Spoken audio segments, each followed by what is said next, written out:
Une invention très prometteuse. Ils ont réussi à fabriquer du sang artificiellement dans leur laboratoire. La méthode pourrait notamment permettre de pallier le manque chronique de donneurs de sang.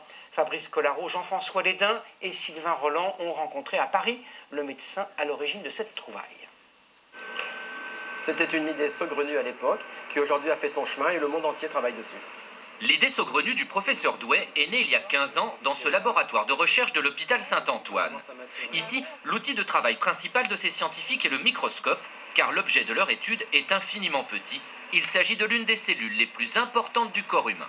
Nous tentons de reproduire un phénomène naturel qui se passe dans la moelle osseuse, qui est la production de globules rouges à partir de cellules souches. Et notre objectif, c'est de produire en laboratoire, en dehors du corps humain, ces mêmes globules rouges, aussi identiques que possible à ceux que fait la nature.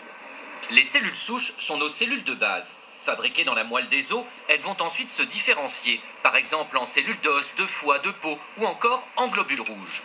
Et c'est ce qu'a réussi à faire le professeur Douai, trouver la bonne recette pour obliger les cellules souches à se transformer en globules rouges, puis à les faire se multiplier dans son laboratoire, jusqu'à en obtenir 2000 milliards.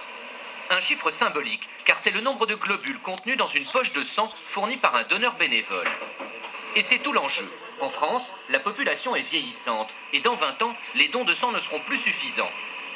Mais c'est encore pire en Afrique, en Amérique du Sud ou en Asie, où la collecte de sang n'existe quasiment pas. Fabriquer du sang artificiellement et en grande quantité pourrait donc sauver de nombreuses vies. Si nous sommes aujourd'hui capables de fabriquer ce genre de poche en laboratoire, le développement industriel va prendre quelques années encore, car il faut d'une part développer l'outil et d'autre part rendre cette production accessible quant à son coût par comparaison à la transfusion classique. Zone interdite. Nous sommes en effet dans l'unité de thérapie cellulaire où sera produit de manière industrielle le sang du professeur Douai. Ici, dans ces salles aseptisées, des techniciens fabriquent déjà à partir de cellules souches des remèdes destinés aux patients atteints de cancer. Fabriquent ou plutôt cultivent, car produire des cellules, c'est être un peu agriculteur. Et voici d'ailleurs la réserve de graines. Ici, c'est une banque. Mais c'est une banque particulière parce qu'il n'y a ni or ni argent, mais il y a de précieuses cellules.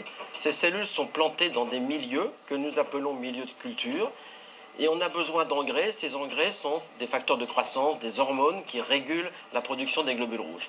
Donc effectivement, nous sommes des cultivateurs de cellules, et nous en sommes très fiers.